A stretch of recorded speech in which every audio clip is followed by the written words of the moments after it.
What's up, guys? It's KB. Make sure you subscribe to the Underground Sports Philadelphia YouTube channel. Click the bell icon down below so you don't miss a single video from us. And thanks for tuning in to another video from Underground Sports Philadelphia. Now let's get into it. Philadelphia, baby, you're going to love it. Best sports fans in the world. Actually, the worst, but that's what makes them the best.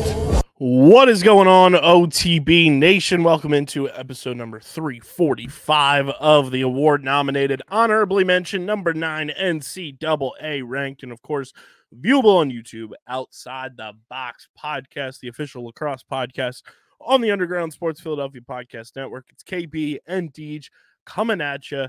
Another week of no actual lacrosse, but we're ever so close to our season previews.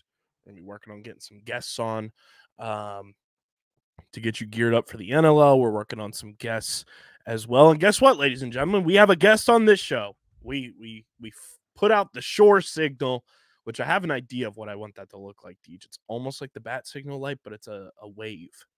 Okay. Like an ocean wave. Phil Shore joining the pod for the first time on the actual pod. He's been on our college draft extravaganza streams, and very excited to have Phil on an actual episode because he heard us doing our fictional lacrosse rosters. So he said, boys, this is my life's work. This is my manifesto, and as I called it, and you'll hear it, it's his Miska Muska manifesto. He's joining us for the Disney fictional lacrosse roster Volume 1. Yes, Volume 1 of Disney, because the more and more Deej and I think about Disney and the avenues we can go with Disney specifically, there's going to be more volumes for Disney, just like Nickelodeon. But Phil Shore on for the inaugural Disney volume, and let us tell you guys right here, right now. You'll hear it later on in the show. Might be the most complete fictional lacrosse roster to date. Absolutely. We did a phenomenal job putting that together. Phil's expertise in this realm was absolutely very helpful to have. His dad's brain was invaluable. Yes, he definitely helped solidify some picks and also gave us some different viewpoints on maybe how to construct further rosters after having his dad brain here. It was an awesome time. Be sure to subscribe to Phil's newsletter. It is completely free. It is going to be linked in the description. But before we get into the bits of news and notes and everything around the lacrosse world that we do have, make sure you guys are following us on all the socials. It's at OTB LaxPod across the board on Twitter, Instagram, TikTok, Threads, Facebook. What am I forgetting right now? Oh, our voicemail line. Our voicemail line is also speakpipe.com/OTBLaxPod. Leave us a voicemail. The voicemail line is open. It is active. Leave us topic ideas. Pick our brains. It'll be open 24/7 during the seasons. NLL, college, and PLL, Women's Unleashed. Leave us your happy voicemails after your team wins. Leave us your angry venting voicemails when your teams lose. Literally open. We do screen the voicemails beforehand to make sure that they're good. Don't leave anything too wild. You can get a little wild, but don't get too wild. But the voicemail line is open. It is linked in the description. It is speakpipe.com/OTBLaxPod. Subscribe to the podcast feed on Apple, Spotify. Leave a 5-star review. It really does go a long way for helping the show continue to grow, helps more people find OTB and Underground Sports Philadelphia's catalog of podcasts. And, of course, subscribe to the YouTube channels, youtube.com/@Underground Sports Philadelphia. That is where you get full video episodes of this show every single week, full video episodes of every show on our network, clips, shorts, live streams, original video content. We are doing a countdown of the Kanto Pokédex in reverse order until we get to 1,000 subscribers. I'm tired of waiting for it, so we are incentivizing. If you want to see the full Kanto decks on the Underground Sports Philadelphia Twitter account, it's going right now. We're at Dragonair. Shout out to Poolskis. He knows exactly where we're at. Dragonair means we're 148 subscribers away. Let's get to Bulbasaur. This is how we got to translate it to you. Let's get to Bulbasaur, and then let's go, boom, we finished the Kanto decks, and then we're on to the next one. We're that close to 1,000 subscribers. It would really mean a lot if we can get there before the end of the year. Let's make that happen. YouTube.com/@undergroundsportsphiladelphia. And then subscribe to the Outside the Box podcast YouTube channel, because we're working on getting it all together and having every interview we've done since at least this year. And then we'll backtrack and see what we can pull from other episodes as well. But this year from OTB Live in Philly is on that channel. And then we'll be working to get the Matt DeLuca interview on there. We'll be working to get, Sammy Adams on there. We'll be working to get Sean and Justin Merriman on there. All of our media day interviews in video form. The reason that's taking so long is because there's multiple camera angles we're working with, and we tried something new. So we're trying to piece it together where it works and looks good optically. So apologize on the delay for that, but it is available in audio form right now on the podcast feed. But it's youtube.com/@OTBLaxPod. And of course, guys, this show is presented by Shootout For Soldiers, and it's the week, Deej. This weekend, Vail, Colorado. You still have time. By the time you guys are listening to this on Friday, you still have time to register. You still have time to register up until, I'll give you the exact time that you can register up until. If it wants to show for me, let's see, event info. You can register up until the day of at 8 p.m. Mountain Time, which is 10 o'clock here. I don't know if that's accurate, because Yes. I'm pretty sure the events, well, I'm saying from a yes, it is. standpoint of the event starts at 5 p.m. Mountain Time and ends at 7 p.m. Mountain Time on October 19th. So as long as you register before the event starts on October 19th, you're going to be good. You're going to be good. Register before October 19th. Vail, Colorado. If you're in the area, all the information is available, linked in the description. It is shootoutforsoldiers.com/events. Just scroll down right to Shootout For Soldiers, Vail, Colorado. Click register. Boom. Right there. They're having a whole after event as well at the 10th Mountain Distillery, which is going to be an awesome time. I'm looking forward to seeing everything going down this weekend in Vail, Colorado. You should be too. If you are in the area, please do yourself a favor and register. Register. Shootoutforsoldiers.com/events and click register at Shootout For Soldiers Vail, Colorado for their event in collaboration with 10th Mountain Lacrosse. It's going to be an awesome time from 5 p.m. Mountain Time to 7 p.m. Mountain Time. They're going to be holding games for 18 and up. So go out, have fun, enjoy the event, see how you can get involved. And visit Shootout For Soldiers website as well to find out other ways that you can get involved with Shootout For Soldiers, including, it'll be here before you know it, Wall Ball for Warfighters going on the entire month of November. We'll have more details on that in the coming weeks, but don't miss out on it. It is shootoutforsoldiers.com/events and register for Vail, Colorado, and see how you can get involved with Shootout For Soldiers, building community with the sport of lacrosse. And thank you to Shootout For Soldiers for being the presenting partner of the Outside the Box podcast. Deej, I swear to God that NLL listens to the podcast, bro. Oh, I swear to God. Because last week we were talking about how we need a designated day to we have Monday Night Football, we have Thursday Night Football, Sunday Night Football, we have Tuesday night showcase baseball, we have Sunday night baseball, we have Friday night baseball on Apple TV, we have the NBA on TNT games. The in-season tournament is Tuesdays and Fridays. When games are on, you have ESPN hockey now, you have TNT hockey, the days that your sports are on specific channels.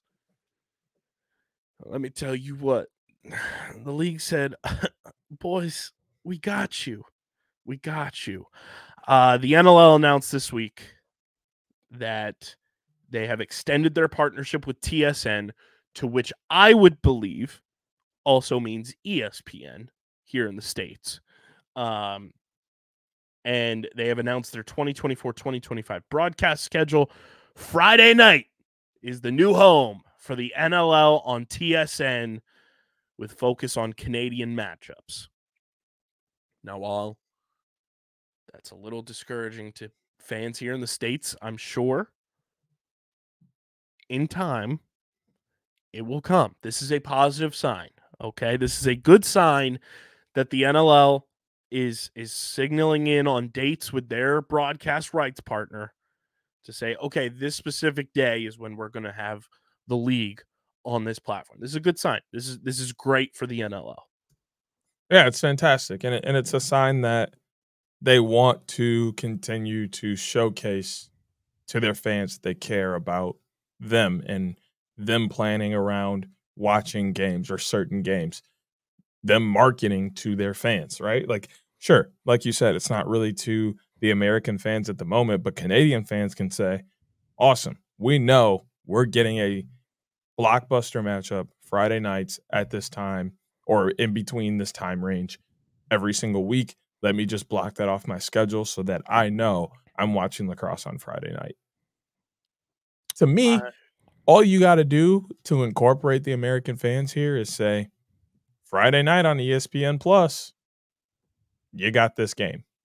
Or even if they wanted, like we were talking a little bit off pod, like put that game on ESPN News or ESPNU or whatever. Like, I understand there's some college football and stuff going on the weekend, so you can't always use ESPNU.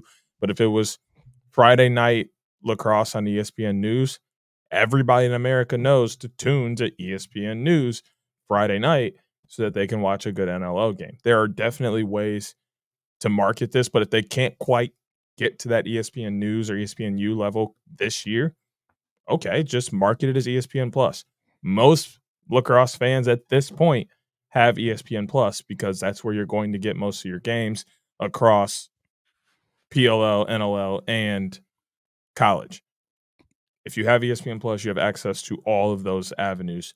So even if you have to market there for your American fans to feel like you are marketing to them, that's a great start. And then you can expand and go from there and get it onto more flagship channels so that the average person can just come across it while channel surfing. And then you can start to advertise and market for that specific channel on that specific day.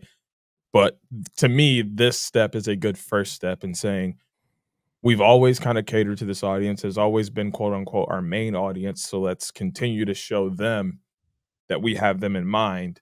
And then you look to build onto that with the American side of things and continue to build your fanship here where, like you said last week, half your teams are hosted. Yeah. So the press release here coming out of Philadelphia, Pennsylvania, where the league office is. The National Lacrosse League today announced an extension of its partnership with TSN, Canada's sports leader, marking the fourth consecutive year that the network will carry NLL games. The 2024-25 season will feature 20 games across TSN's national television feeds, with all other games available for streaming on TSN Plus. As part of this expanded coverage, the league is excited to introduce Friday night as the new home for the NLL on TSN. The schedule, which will focus heavily on Canadian team matchups and the two-time defending champion Buffalo Bandits, features 17 Friday night contests, including doubleheaders on both February 14th and February 21st.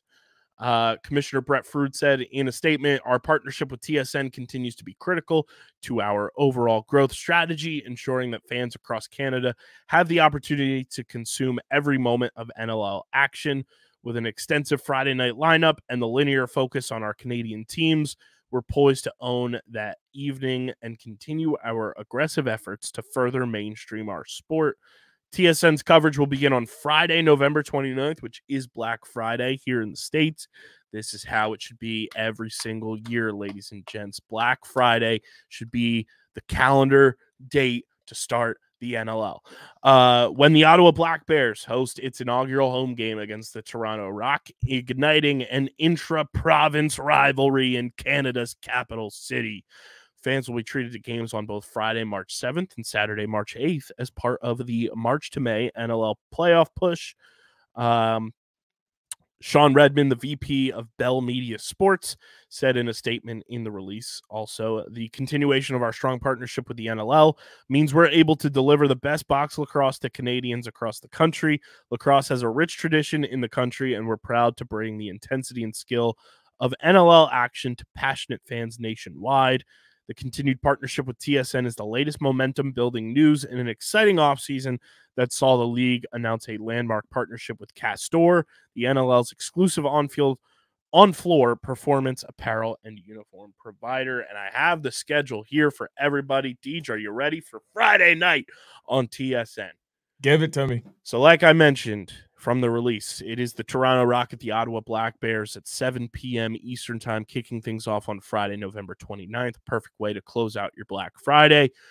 Then week 2, Saturday, December 7th, it is your Calgary Roughnecks at the Halifax Thunderbirds, 5 p.m. opening face-off. And then... bring back the red. Yes, 100%. Week 3, Friday, December 13th, it will be the defending champion Buffalo Bandits at the Ottawa Black Bears. Then there's no game week 4, but week 5, we have Saturday, December 28th, featuring a rematch, this time in Toronto, between the Ottawa Black Bears and Toronto Rock. That's also a 7 p.m. opening face-off. Week 6, there's no game, but week 7, we have one of the best rivalries in the NLL. Friday, January 10th, a perfect way to kick off the new year. It's the Toronto Rock at the Buffalo Bandits, 7:30 p.m. in Banditland on TSN. And then week 8, we've got Friday, January 17th, the Vancouver Warriors at the Ottawa Black Bears. And then week 9, Friday, January 24th, it's the Toronto Rock at your Calgary Roughnecks at 9 p.m. Eastern. Then week 10, we've got Friday, January 31st. It's the Vancouver Warriors at the Halifax Thunderbirds, followed by week 11, Friday, February 7th. It's your Calgary Roughnecks at the Vancouver Warriors, a 9 p.m. start there. And then week 12, Friday, February 14th, we've got a doubleheader. It's the Buffalo Bandits at the Toronto Rock at 7 p.m. And then it's a Battle of the Prairies, Saskatchewan Rush at your Calgary Roughnecks at 9:30 p.m. Eastern Time for the first of back-to-back weeks of doubleheaders. Then week 13 on Friday, February 21st, it's the Halifax Thunderbirds at the Ottawa Black Bears at 7:30 p.m. And then at 10 p.m., it's the Saskatchewan Rush at the Vancouver Warriors. And then on Friday, February 28th, week 14, the only other United States team taking place in Friday night on TSN. It is the Georgia Swarm at the Ottawa Black Bears at 7 p.m. So we get a little Lyle Thompson action on TSN there. And then week 15, the March to May, Friday, it's Toronto at Halifax. Saturday, it's your Calgary Roughnecks at the Buffalo Bandits in Banditland. A little rematch of that 2019 championship game. And then week 16, on Friday, March 14th, it's the Toronto Rock at the Vancouver Warriors. And then 2 weeks off from the TSN game of the week. But then week 19, it's Friday, April 4th, and it's your Calgary Roughnecks at the Saskatchewan Rush, a rematch for the Prairies. And then week 20, Friday, April 11th, the Vancouver Warriors at the Toronto Rock. And then the final week is Friday, April 18th, week 21, the Halifax Thunderbirds at the Toronto Rock. So like we said, it's a ton of Canadian matchups. Hashtag bring back the Canadian Cup. I don't know if Alterna is still a partner with the NLL or not, but bring back the Canadian, even if you just call it the Canadian Cup, I don't care. Like that flows off the tongue. Bring back the Canadian Cup. And it's a perfect way to do it because you have a linear and streamlined viewing experience, knowing it's very similar to Champions League in the Premier League and Serie A and European soccer, where hey, Champions League is on these days. It's very similar to now the NBA in-season tournament that has since been named the Emirates Cup. Tuesdays and Fridays, that's going on. That's your days to know that's that. If you incorporate the Canadian Cup again, Friday nights outside of how many games involve the Bandits and then the one with the Swarm? You have 1, 2,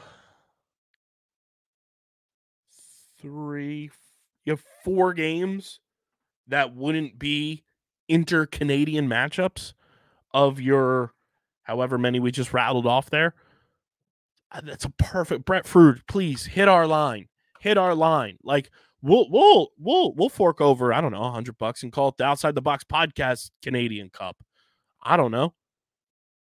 Bring back like that run of the Alterna Cup for however long that was. Was it 2 seasons, maybe 2.5 seasons? Was so cool because it was just an added thing. You know, it's another trophy that your primary audience, as reflecting in this press release, was competing for. And I think if you bring that back, it just adds that much more. And I mean, come on, look at Summer Box. Those motherfuckers want to compete for every trophy under the sun. Add another trophy to the mix. It's like collecting Infinity Stones. I mean, yeah, but also just the idea of having something else to play for, having those bragging rights. And I mean, if you even want to lean on the side of the fans, like having something to debate about. Mm-hmm. Oh, okay, sure, you beat us once, but who won the Alterna Cup, or who won the Canadian Cup? We are the best team in Canada. Like that holds weight to those fan bases in Canada. It would be, I want to say, similar to the NBA champion, like in-season tournament. Lakers fans were happy to be in-season tournament winners, but not like over the moon because it was something new. But like having a perfect, the Commissioner's Cup in WNBA is the perfect example. Like those women go hard to win the Commissioner's Cup. And sure, it's just an in-season tournament where you get a bonus and a trophy, but that's a lot to them. It doesn't mean anything for the playoffs, doesn't win you home field advantage, doesn't get you an automatic playoff berth, like any of that. Well, if you win the Commissioner's Cup, you have a much better chance of making the playoffs because you're competing at a high level, but it's just something for them and their fan base to compete for and have as bragging rights moving forward for a whole season until someone else takes it, and maybe longer if they're able to retain their Commissioner's Cup. And you and I are of the same ilk. Flags fly forever. You can't take that away. I will brag about any trophy, any banner, any division title, anything that any of my favorite teams win, because people, and I talked about this on Underground Sports Philadelphia too with the Phillies. It's like, sure, the Phillies fizzled out in the playoffs and they didn't live up to the expectation they had. I will still brag about them winning the National League East. People don't realize how hard it is to win in professional sports because we all want to armchair quarterback every sport, be like, oh, we could do that. This person could do that. Like, but no, you are talking about the 1% of the 1% of the 1% in those sports. And if they accomplish anything that has a banner, that has a trophy, that has a belt, whatever it may be, that means they are the best of the best for that year. You can't erase that. That is etched in history forever for that franchise. I want them to bring the whatever you want to name it cup, formerly known as the Alterna Cup, back to the NLL. Absolutely. It would just only make those games more exciting. And then it does make your American audience want to watch those Canadian games more. And then if you create something for the American side of things, it's going to draw your Canadian off. And we become the antagonizers in that too. Your American fan base, including the Bandits and the Georgia Swarm in there, you're playing a little villain role. You're watching, two bulls fight each other and go at it. You're watching a clash in the arena. Two gladiators go, and we're the spectators. We're watching all the fans of those teams as when they play, battle it out, trying to stay alive in the standings. And all of your American fans are just sitting back, popcorn, snacks, laughing at the pure chaos that it is for a regular season title. But guess what? Whoever ends up winning that, it's like, we got a trophy in our trophy case. That year is next to our name forever. Yep. That's fun. And that's huge. You can't beat that. And like you said, Canadian fans, like, they live for that. They live for winning trophies. That is what they are programmed to do with like summer box. Like we said, look at all the summer box leagues. Everyone in Canada is watching those. And look at hockey. Right. There's about 30 different hockey leagues, and each one of them has their own trophy. And then there's trophies inside of the season for each one. Like you have 1,000 chances to win a trophy in Canada. That's literally what they're all about. Make it 1,001. Please. Well, whatever we got to do, Commissioner Ferd, let us know. Let's bring back the Canadian Cup, formerly known as the Alterna Cup, and make that happen. Because and you have another team in Canada now where it's even. It's 6 teams in Canada now, if I'm not mistaken. Yep. So it's like it's evened out. You know, before it was 5 teams, so it was kind of unbalanced, and now you have 6 teams to go toe to toe with each other. Come on, that's cinema. This is what we aim for, and it just adds more to your product to elevate your partnership with TSN. It elevates just your viewing audience for those fan bases in particular, and you're getting the Buffalo Bandits and this year the Georgia Swarm for one game in the mix, and that Georgia Swarm game is late in the year. That game is in the end of February. You got about a month and a half, 2 months left of the season. That game, if they beat the Ottawa Black Bears there and there's a Canadian Cup up for grabs, that could shift the whole standings right there, and it has nothing to do for the Georgia Swarm. They're just playing pure spoiler at that point, knocking down standings and everything depending on how you want to, manage it, if you want to include that game in all of that mix. But typically it's just head-to-head, but, against Canadian teams, which you have plenty of. There's 4 games where there's non-head-to-head Canadian action on TSN. Hell, make it the fucking TSN Cup. I don't care. Like, we need to make that happen. Commissioner Ferd, can we enter your office? Can we talk this out? Let's make that happen. But I'm very excited for this. And Deej and I were talking before we started recording. Depending on our schedules during the year and everything, as it gets closer, we're going to try to map out some games where we'll have OTB casts for Friday Night Lacrosse on TSN here in the States. And I'm sure Hoots will be involved. I'm sure Chase will get in the mix, and we'll have guests on for it, joining us and just having fun watching the game, and give you another broadcast to put on and enjoy it with us. So we'll figure out more logistics on that as we move along. But Friday night on TSN is an awesome thing. And I'm also very glad that the Wings don't have a single Friday night home game, so I won't miss out on any of this. Good stuff right there. Good stuff. Before we hop in with our guy Phil Shore, want to take care of a little business here. Tell you guys about the PLL app and our PLL app code. Guys, the PLL app, it is the place to be. It is the best sports league app on the market. From having up to the second updates on articles about your favorite teams, every team's roster. It's gamified, so there's trivia. You earn experience points in the app. You can easily access stats. You can easily access the website. You can easily access so much in the app. It's genuinely one of my favorite apps on my phone and one of my most used apps, hands down.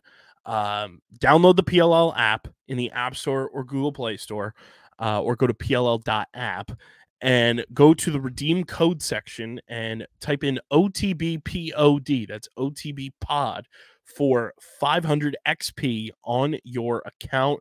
That's code OTB pod for 500 XP on your PLL account when you download the PLL app and make an account.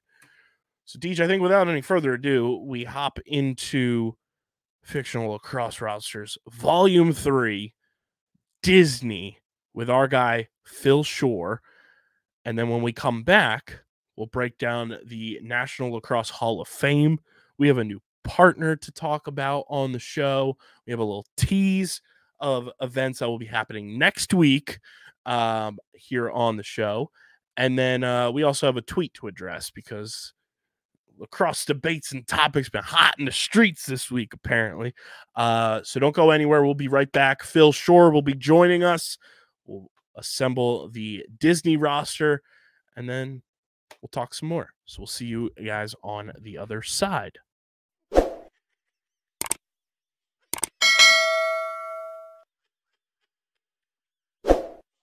All right, everybody, Fictional Lacrosse Rosters are back this week, and we put out the bat signal, although Batman's not in the Disney universe, but it is the Shore signal, and Mr. Phil Shore is back with us on an actual episode this time. He's joined us on our college draft extravaganza previously, and we are excited to have a longtime friend of the program on the program. Phil, like you said before we started recording, this is your life's work. This is your manifesto.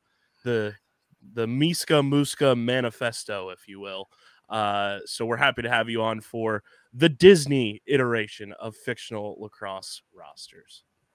Yes, the Miska Muska manifesto. I love that. That's beautiful. I came prepared with my Luxo hat. Thank you both for having me on. Like you said, my life's work. No, when after I wrote my first book, I wasn't like writing a lot because I wanted that book to just get its run, but I still had some like silly ideas. So I put together this small little ebook with like where pop culture and lacrosse can connect and have some fun. And, I did some stuff like lacrosse movie reviews and celebrities that played lacrosse, including my interviews with Jim Brown and Chris Hogan. But then I did some off the wall stuff like a lineup of Disney lacrosse players. So when you all had your first episode, Volume 1 with Cartoon Network, I know you mentioned it. I sent you all a message. It was like, when you do Disney, I got to be included on this. So please, please, please. So I appreciate being on the show with you all. I'm excited for this. We're pumped about this. And if you've listened to the two previous we've done, we started with Cartoon Network. We did Nickelodeon. We've dubbed that Nickelodeon Volume 1 because there's probably, the more and more I go through it, there's probably going to be like 4 volumes of Nickelodeon as we keep that thing rolling.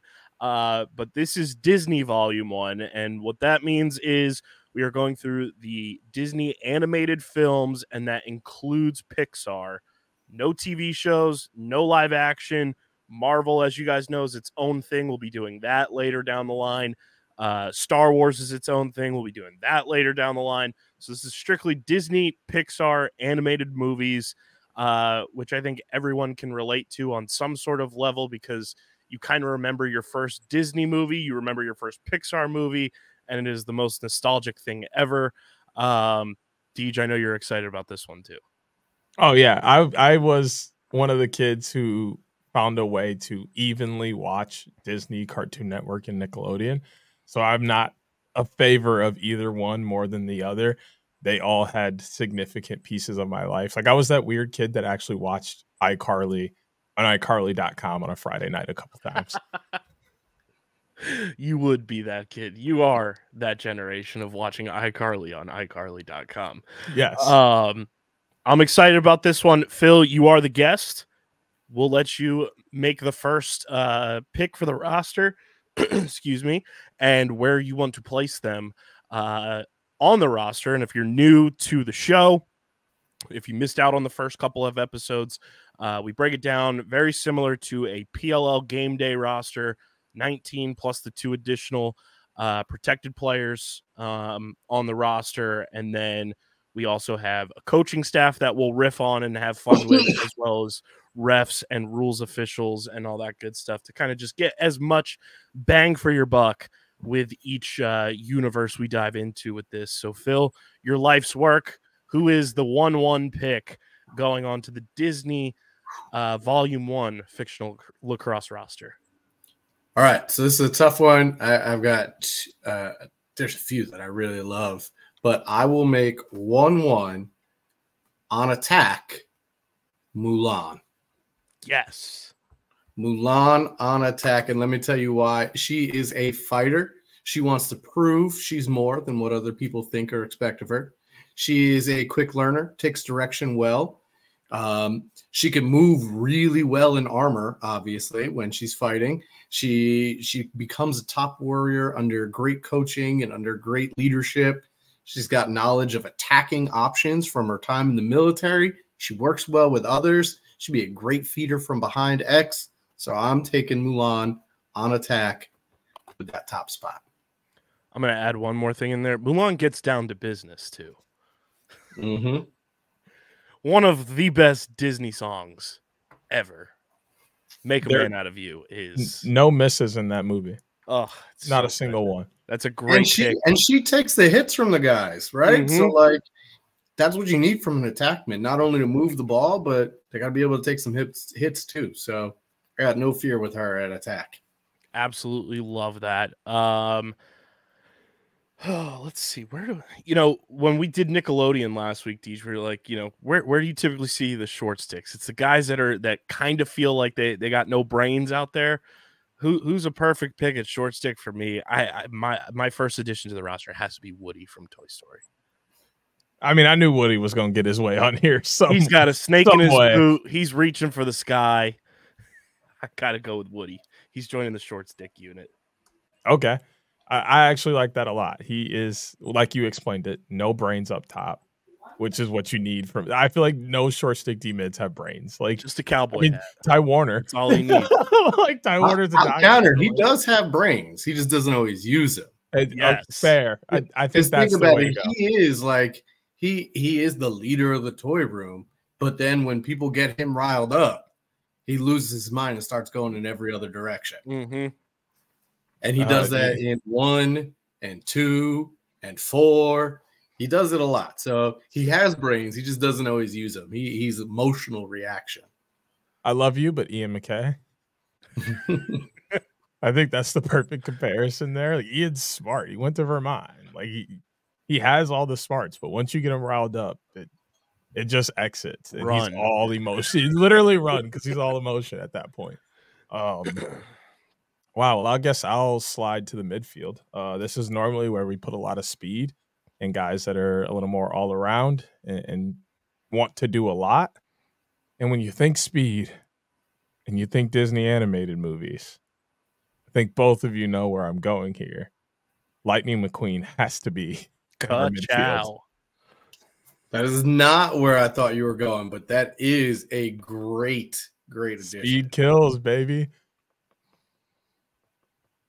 Love that. I got my notebook and making sure I have everybody slotted so I know where we're going.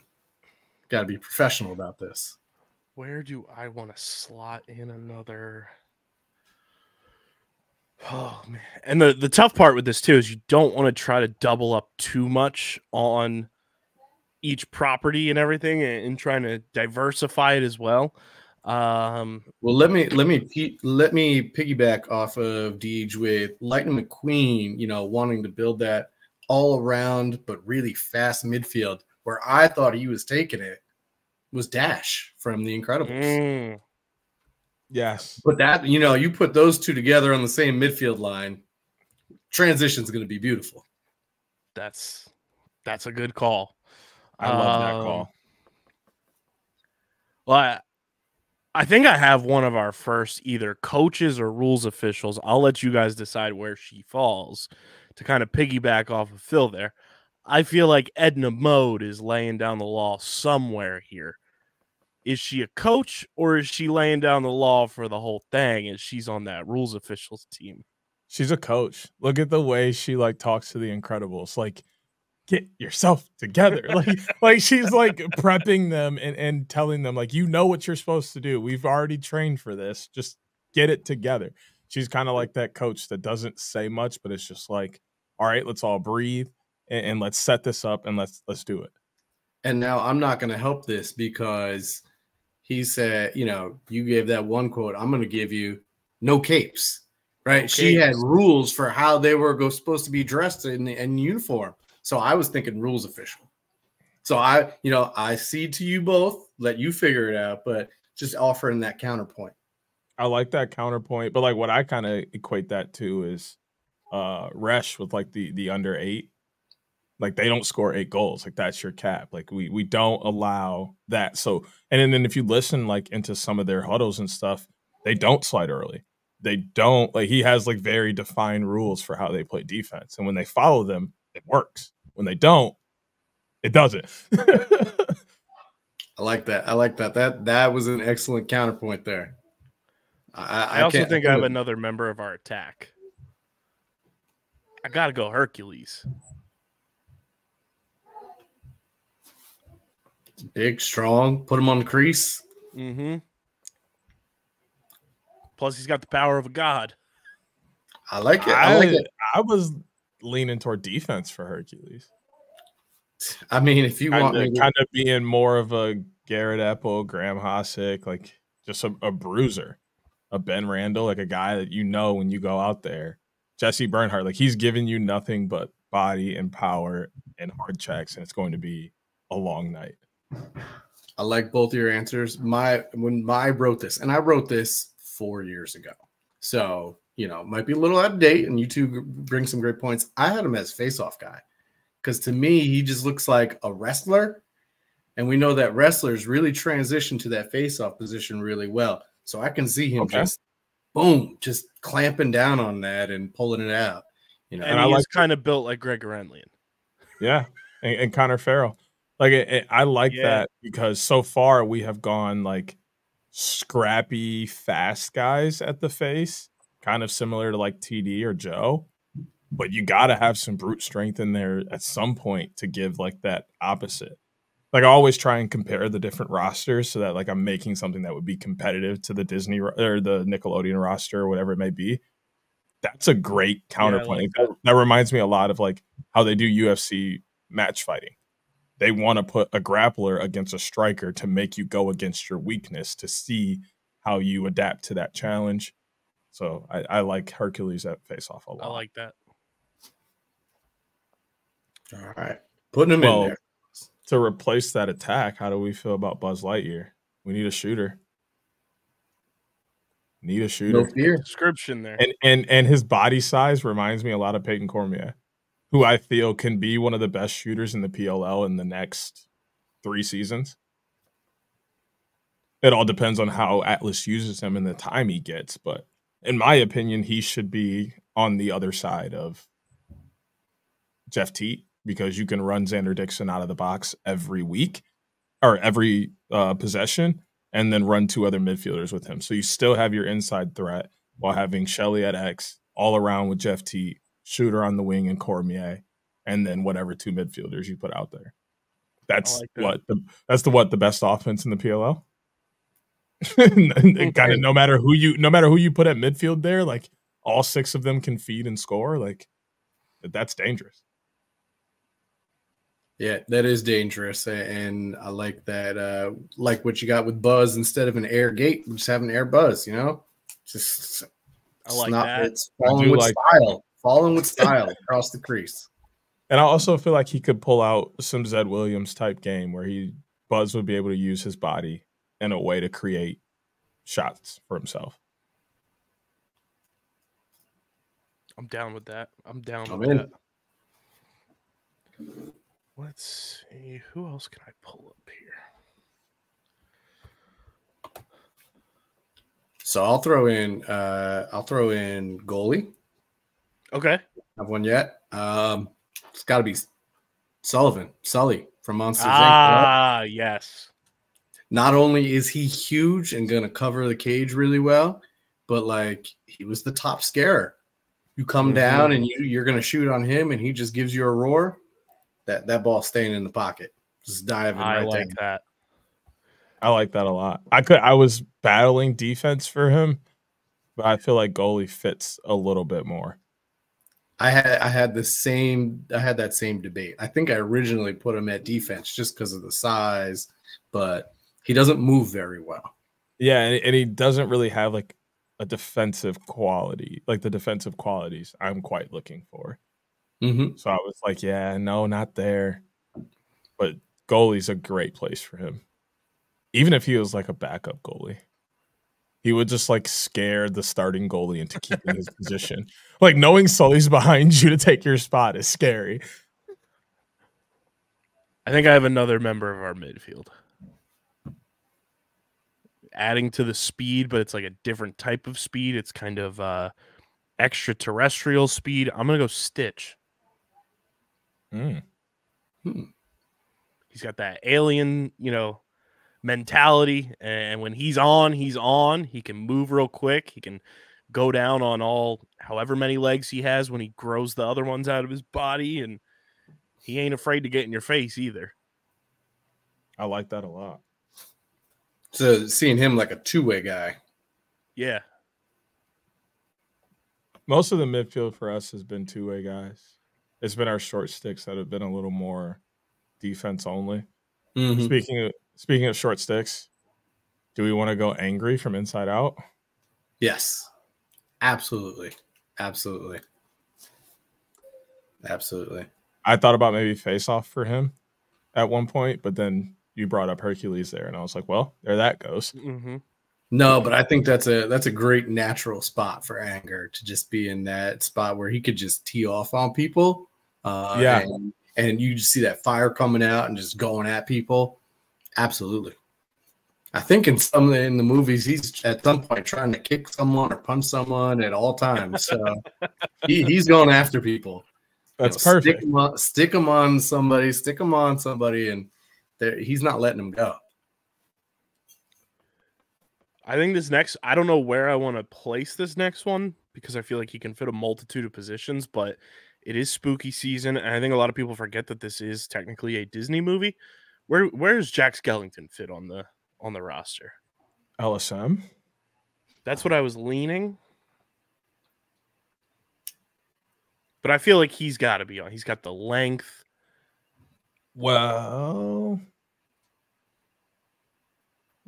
I wish he was a little more of a Reaper. Because making him an attackman and giving him the Xander Dixon vibes kind of thing would be cool, but that is interesting. Yeah, it's from what we've seen in the current PLL and even dating back to like the last few years of the MLL, the tall, lanky guys are playing LSM. Mm-hmm. Yeah. I think if you're putting him on the field, I think that's the spot for him.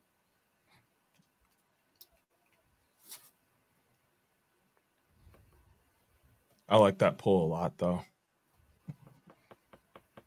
And remind me, what are the breakdowns again? How many at each? So we have on the 19-man, and then there's the 2 additional players that are on the protected roster. It's 3 attack, 5 midfield, 3 defense, 2 LSM, 3 short sticks, 1 face-off, 2 goalies, and then we can kind of riff on the coaching and rules and everything. Great. All right. So then I'm going to go to the midfield. We've had Speed. We've got Stitch is just going to be all over. I think another midfielder needs to be Aladdin.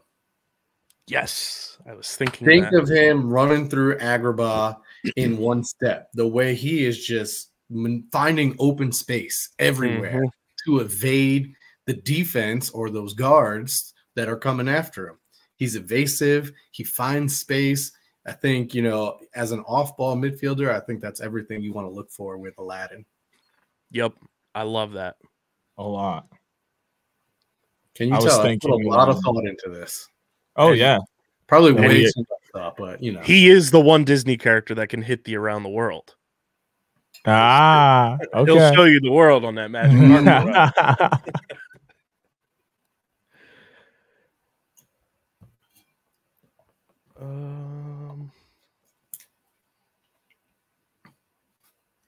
How do we feel about the Beast? I was just going to bring him up. I feel like that is. I would say face off because that's where we got that nickname. I feel like he is the first member of this defense. Yeah.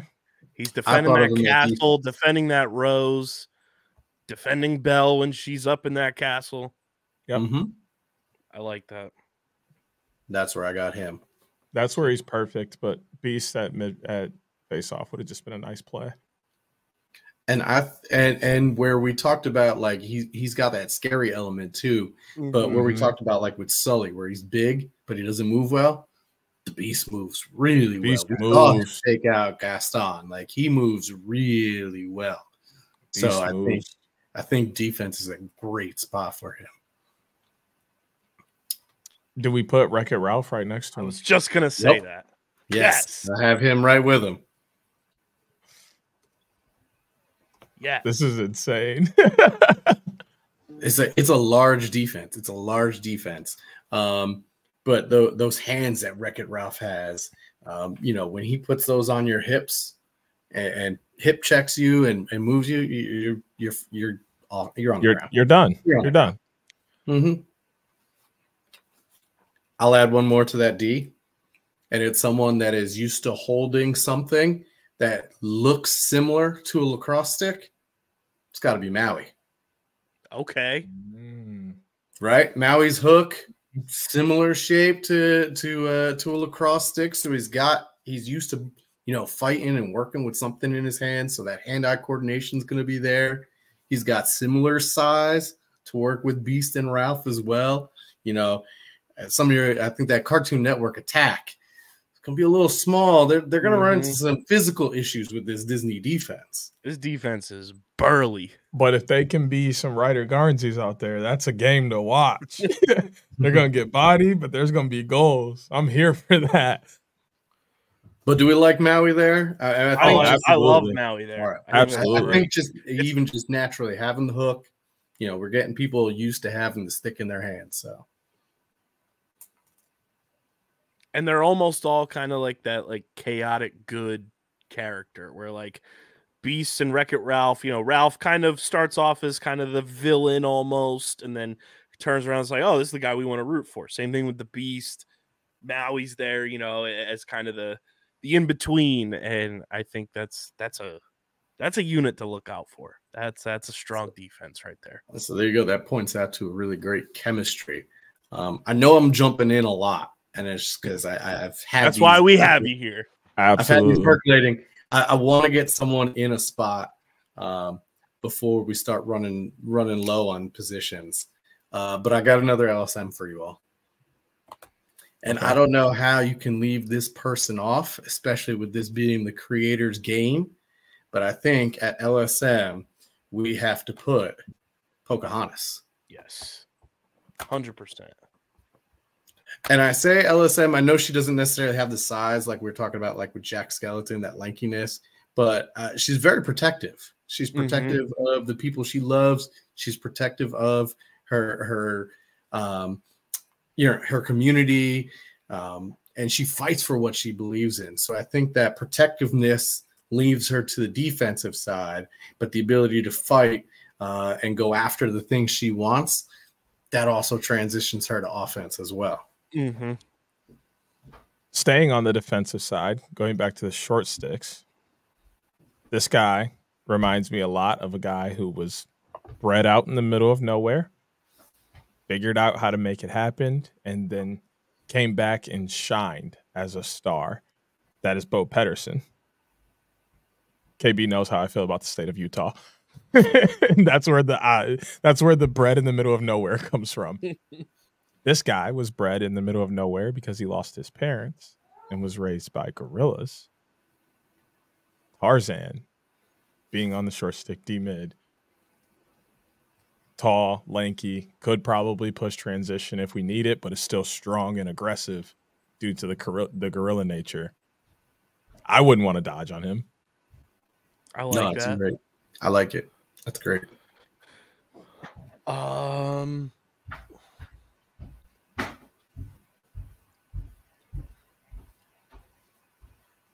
Let's see. I'm looking at a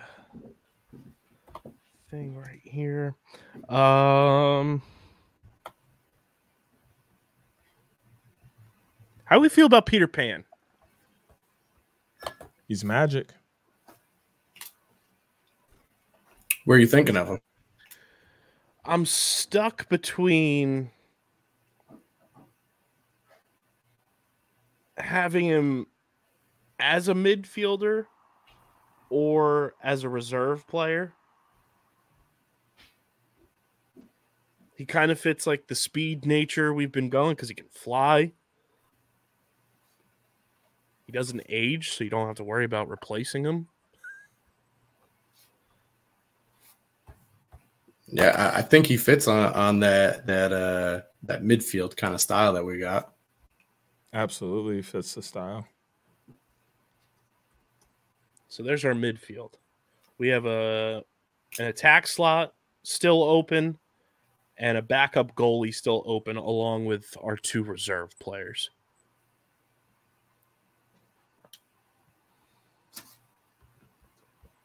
All right, I'll throw. I know we're not trying to double. I know we're trying not to double up, and we're trying to, spread the wealth. But you know how I talked about with our defense, it's a lot of size, and some of those smaller attacks are going to face some issues. Looking at our attack, we got Mulan and Buzz on the smaller size. I want to get some size in there to compete with that. Maybe someone we could stick on the crease. I'm thinking Mr. Incredible. I like that. I didn't know where I wanted to put him. I was thinking maybe a backup goalie, but some size on the inside there is not a bad idea. And he's active because I swear he has ADHD and can't sit still. The whole he's moving. Well, that's the whole point. That's why he hates that office job, right? He can't sit still. He wants to be out there. And one thing you can't do in the crease is sit still. Mm-hmm. But he can also take those hits too, and absorb that on the crease. We saw it in the movie, so I think that's a great spot for him to be catching. You just see him catch it and just pop it over his shoulder, BTB on the crease. I can see that.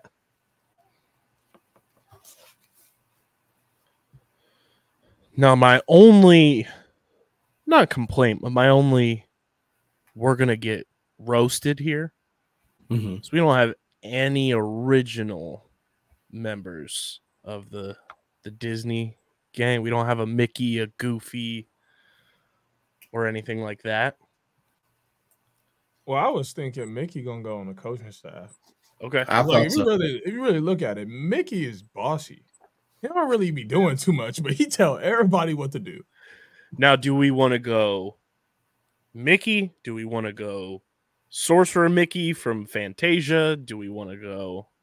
There's a couple iterations of Mickey too, but I think that's also why I think he should be a coach. I think you take Mickey overall, but with him comes all the infinite possibilities. Yeah, because when you Mickey's the head coach, he's the big boss. Sure, if you want to look at it that way, but whether you look at a coach or a coordinator, when you're in the beginning of the season, a very different coach. When you're in a tight game, you're a very different coach. When you're in a blowout, you're a very different coach. In playoffs, you're a very different coach. You have all these different, I don't want to say personalities, but these coaching styles that come out in these different modes, depending on what you need to get done. So having all those different avenues of Mickey to use would be great. Well, and so this is where my nerdiness is gonna take over and maybe get made fun of and whatnot. It's also where having a 3-year-old that I'm watching this stuff with, I'm catching all the new stuff. And for the 100th anniversary, they did this short, and essentially they're at the animation studios. And after everybody leaves for the tour, all the pictures come to life and all the characters start coming from the walls to have this big anniversary photo shoot. And you know who's in charge of it all? Mickey Mouse. He's the one that's telling everybody, get everybody out of the photos, get out of the pictures, get them outside, get them lined up for this photo. So I think he's a natural coach. He's the leader. I like it. So we do have a backup goalie spot still open, as well as our 2 reserve roster players. What's that one big friend they got? Pete. Is that his name? The one that wear the overalls? Mm-hmm. Showing how long it's been since I watched Mickey Mouse. He might be a decent backup goalie. I was still thinking of him. I was also thinking Ursula. Okay. Ooh. Okay. Mm-hmm. She's got the dexterity with the tentacles. Mm-hmm. She knows how to steal things, so she can steal a couple shots away. I like where your mind is with that. I like that as well.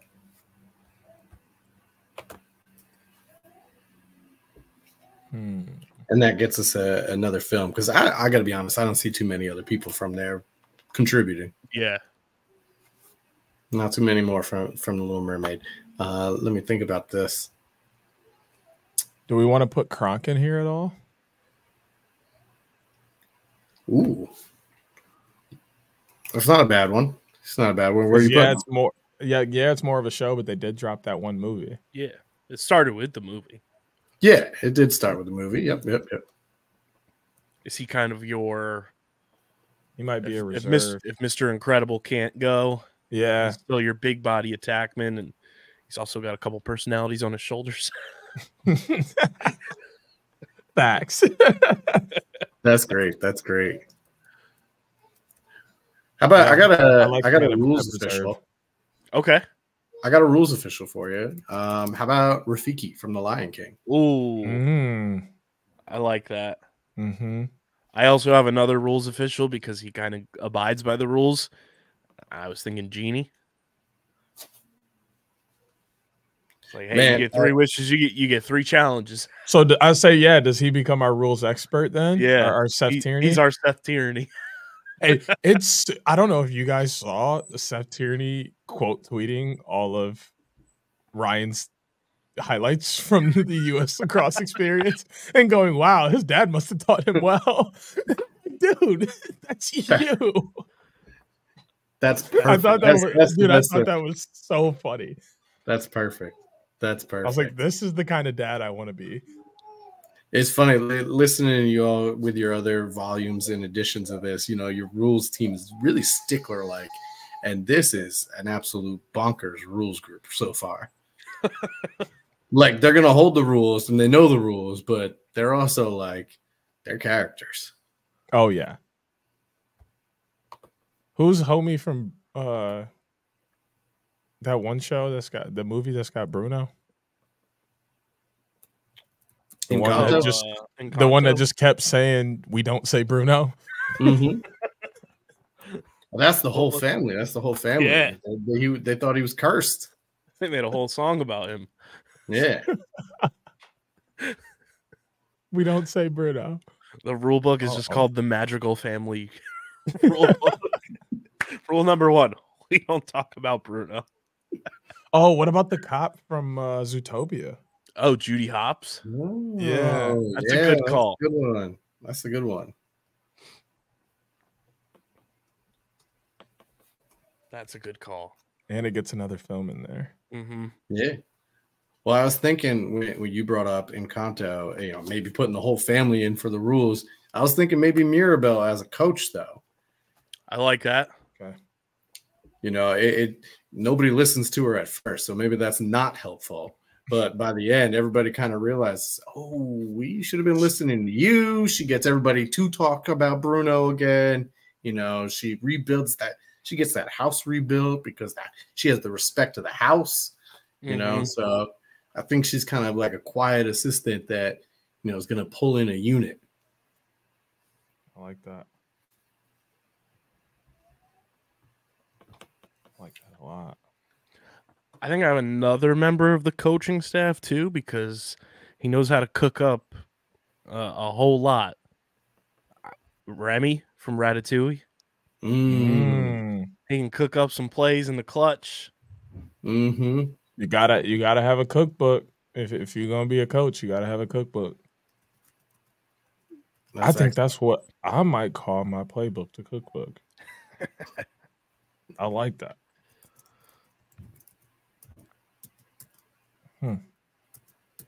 Brainstorming for this spring. Reserve. I think we got another reserve. Yeah, we have another reserve, like short stick or where. And I'm not sure where you put him. But what about Baymax from Big Hero 6? What do we think? I like that too. Where would you see him though? So what we've been doing recently too, I don't know if you caught it. Basically, one of our reserves has been Ian McKay, Brian Tevlin. Pick up whatever stick we tell you and go do what we ask kind of player, and that might be him. It's just our guy that we can throw. Oh, he'll definitely do whatever you ask of him.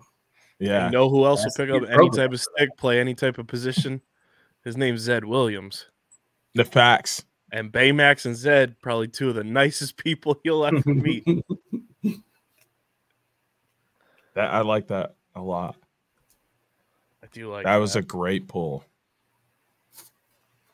Because Yeah. definitely tip of the hat, because that one went right over my head. I had to think, because this is also, I will say, this is a more full roster than what I just did a straight like starters and coach. So this tapping into the reserves here. I mean, I think our replay cam can just be Wally and Eve. Naturally. I like that. We haven't had a replay cam before, but that is a great pull. Either that or the viewfinder from Toy Story. And you know what? I like Wally a little bit more because remember he had that time where he was a little funky and like things weren't working. It's exactly what happened in Carolina when they didn't see Blaze Reardon touch the ball. so I think it was Austin. In. That was Austin because Blaze was out. Yeah, but still, nonetheless, we need the sentiment is still the same. Yeah, we need that little mess up here and there because things aren't always going to go right. Or like the NFL the other day saying they didn't have the same angle that they had at the game, so they couldn't call the play right. And I was like, wait, how are you not watching the same stream we're watching? How are you not getting How can no one get this to you? In even 5 minutes? Like, what are we talking about here? If the PLL is able to put up highlights as quickly as they do, I'm sure they can get you that clip in due time. So there's our roster. Exactly. Right. I do have some honorable mentions that can fit in. Probably some people are yelling at us right now, being like, "You forgot so and so." So I think I have 5 honorable mentions on my end, and if you guys have some too. I was thinking Flick from A Bug's Life. I looked at Bug's Life like, do I want to add something in there? But like, it's a bug. I was thinking Simba. Frozone. It's probably going to be me for Halloween, so of course I was thinking Frozone.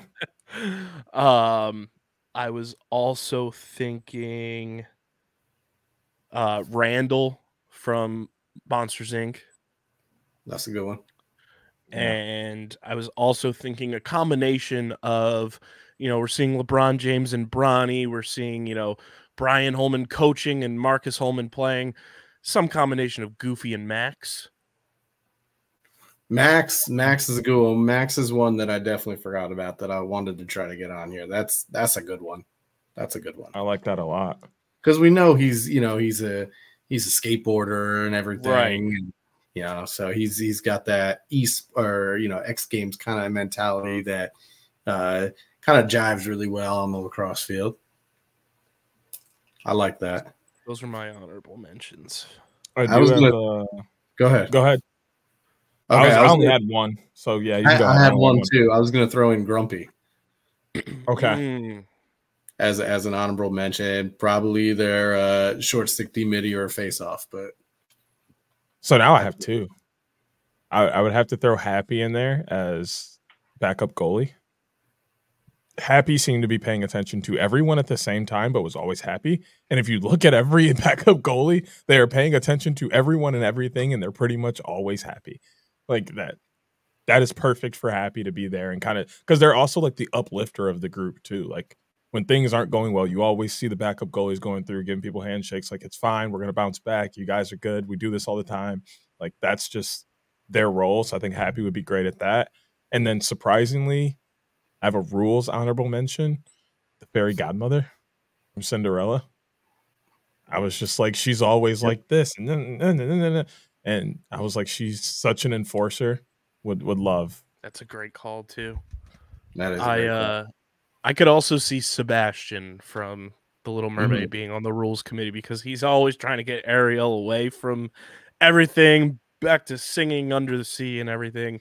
Also had a wild card. I don't know where I would put him, but I feel like the Cheshire Cat could find his way onto a roster as well. He's devious and sneaky and up to no good and doing some fun stuff with a lacrosse stick.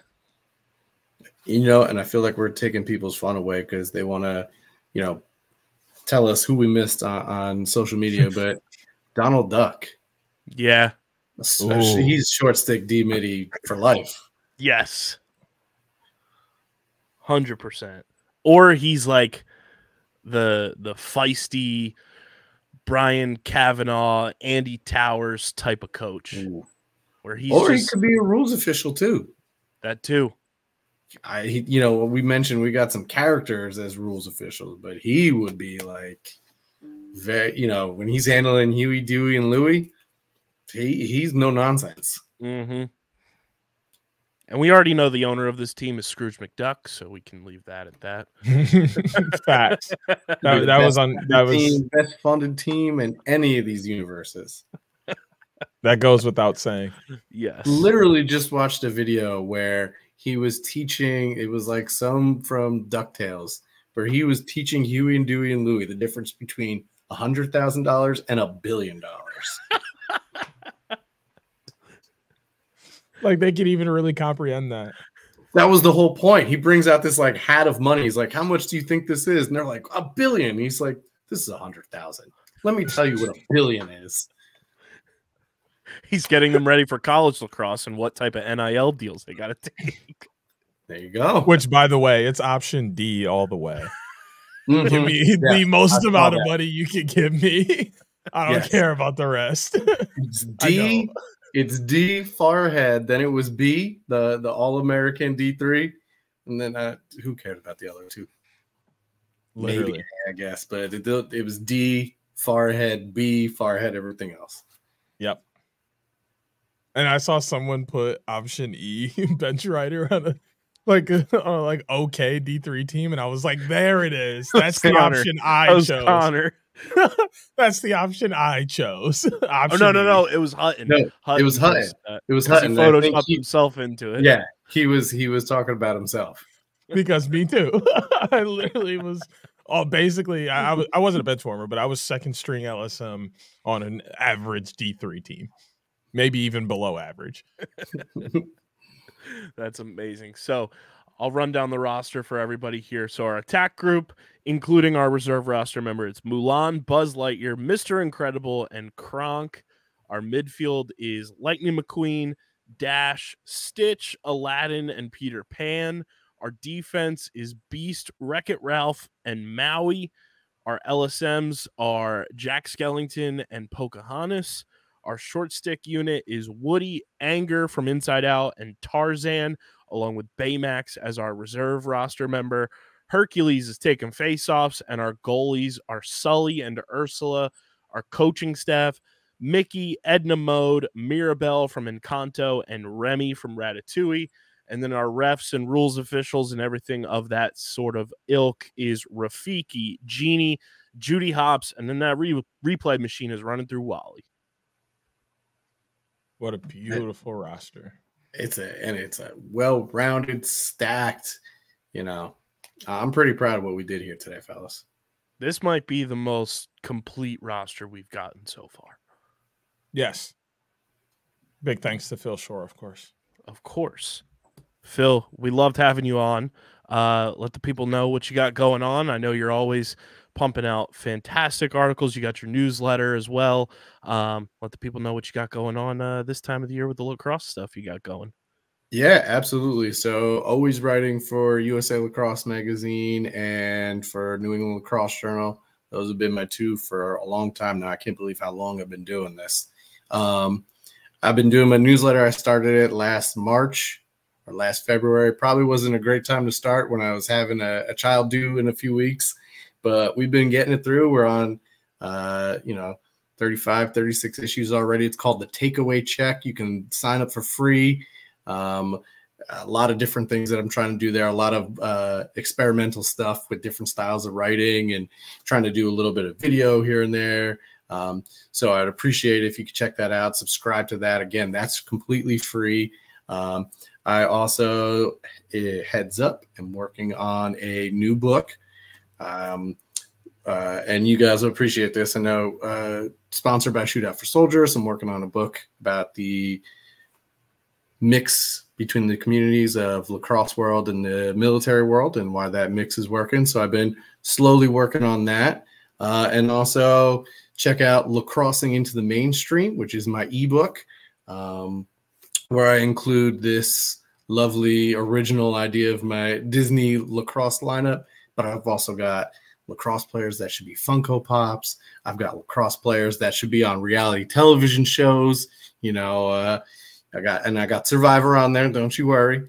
So a lot of just fun stuff like that. And like I mentioned earlier, some interviews that I've done with Jim Brown and Chris Hogan, and I did one with Todd Tobias about the lacrosse cards, and so a lot of fun stuff like that. So like you said, I got a lot of stuff.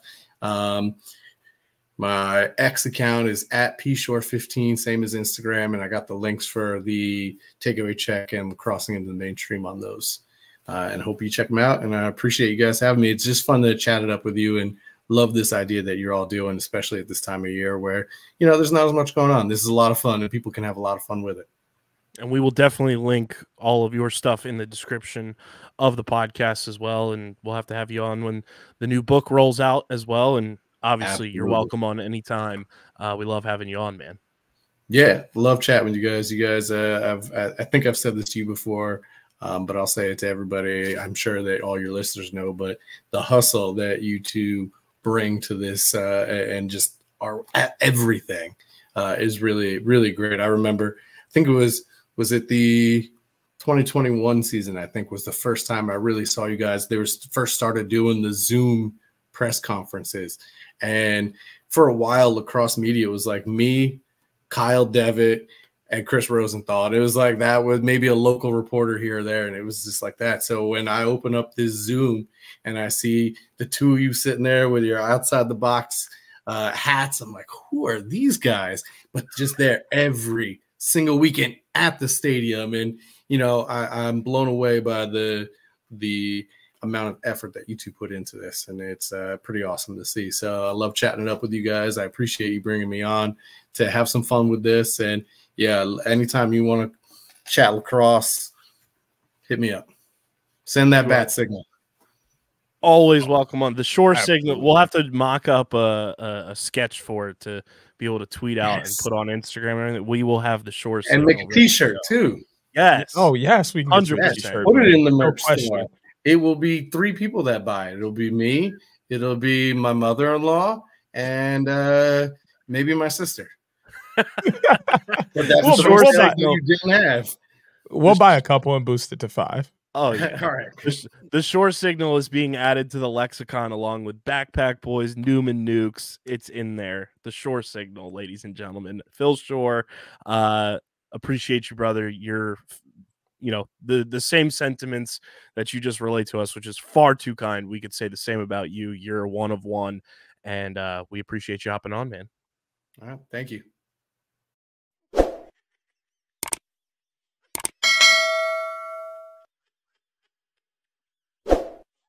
Big thank you to Phil Shore for hopping on with us. I mean, we told you guys it was a good one. And that it was. Yeah, I had a fun time with Phil, and like we talked about a little bit earlier, Dad Brain was at an all-time high and really helped dial that roster in. So really excited to continue to talk to Phil and all the exciting work he's been doing in the lacrosse world. Definitely doesn't go unnoticed. Be sure to subscribe to his newsletter. It's linked in the description, and a whole lot more will be coming with Phil on the show as we move along in the lacrosse calendar for sure.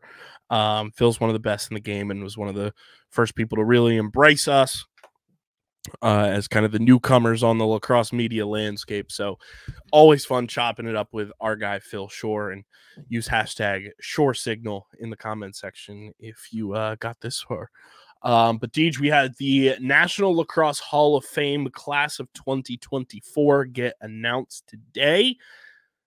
And 3 people in particular who you and I have had a number of interactions with. But before we get to that, Deej, we've got a new partner on board with us. And ladies and gentlemen, this one means something to me, man. This one is like the white whale of like partners in a lot of ways for this company. It is a brand that, you know, you always want to work with brands in this business that you believe in already. And if you get the opportunity to do that, you know you're doing something right. That's why we love working with Shootout For Soldiers. That's why we love promoting anything the PLL throws our way, anything the NLL throws our way. And now we are partnered up with a brand that Deej and I have believed in since we were wee lads. We were young bucks, and we believed in this brand, and have believed in it even more so as we've gotten older and really matured and realized, these guys are the best at what they do. And they are really the best at what they do. Ladies and gentlemen, Underground Sports Philadelphia is proudly partnered with 47 brand. Let's go, bro. Let's go. Ladies and gentlemen, we got them. Bruh, I couldn't be happier. This is going to take not only our hat game to the next level, but just us to the next level. We have so many ideas and things we're going to do to help promote 47 brand. We are in their partner program. And guess what? Right off the rip, we got something awesome for you guys. 47 brand, their hats are the best. Their designs on their shirts and their hoodies and their sweatshirts give you that feel of the vintage 90s, early 2000s vibe. And they're so comfortable. Everything fits just the way that you want it to. I don't know how they do it, but everything fits perfectly. Their hat designs are the best. You can sign up for text message alerts. And the cool thing about 47 brand too is their hats, it's almost like a sneaker drop. Like when they drop them hats, you better be on them things, because when they sell out, it's not a guarantee they're going to be back in stock. And DJ, I don't know if you saw these. I'm pretty sure they have them in your Detroit Red Wings as well. Yes, they do. The brand new Midnight Glow collection. It's an all black rope hat, but the logo glows in the dark. They have it in my Philadelphia Flyers. They've got it in your Detroit Red Wings.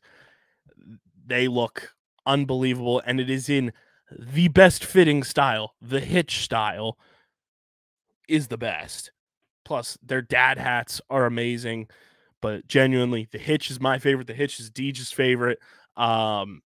Genuinely, pumped about this, and they got a nice little thing going on for this week only. This is an unbelievable deal, unbelievable. This week only, all of their cornerback lacers, cornerback thing, defensive backs in the NFL, cornerback lacers, which, if you don't know what that is, it looks like a jersey that is over top of a hoodie, but it's all stitched together into one item. Perfect for the fall and the early winter months. It's a great aesthetic look, especially with the football style of things. You can take $35 off all cornerback lacers this week only. Get $35 off when you use code TAKE35. That's code TAKE35 for $35 off all cornerback lacers this week only, and get free shipping when you use our link in the description. Use our link, get your cornerback lacers. Fall time is here. It hit here this week, Deej. we had mornings that were 53, 55, and it was like, but then what you just say, bro? We had mornings, but here's the thing. Today, as everyone's listening, is going to be 70 in the morning. We're at that point in the calendar here. Stop talking to me, bro. We got mornings hitting 29. Frost on the windows and on the ground, bro. I don't want to hear nothing about none of that. I'm still talking about the people that live here. Y'all are living lavishly over there compared to what I got. Large contingent of our listeners that are in the greater Philadelphia area. I'm saying, okay, and I'm telling y'all to toughen up a little bit. I would love to have a 50, lacers now. I would love to have a 55-degree morning right now. Okay. Get your cornerback lacers now so you're not feeling sorry for yourself when we do get to that 29 degree. You warming up your car yet before work? Hell no. All right, then. Talking about fall to hit. Man. Got me all riled up. You're perennial. You don't have fall where you live. Yeah, we do. Don't be doing all that now. It's in August. No, it's the end of September. Don't be doing all that, okay? Yeah. All of our seasons as soon as come October to pass. 1 hits, it's winter where you at. All of our seasons come to pass. Dude, it's going to be 70 on Saturday. That's what I just said here. No, but you're not going from 30s to 70. Like, that is fall. That is the definition of fall. Oh, It is. One day it's winter. The next day it's summer. So here we go. Tomorrow, what would you consider like wake up time? It's somewhere between 6 and 9. So 6 a.m. here tomorrow is going to be 41.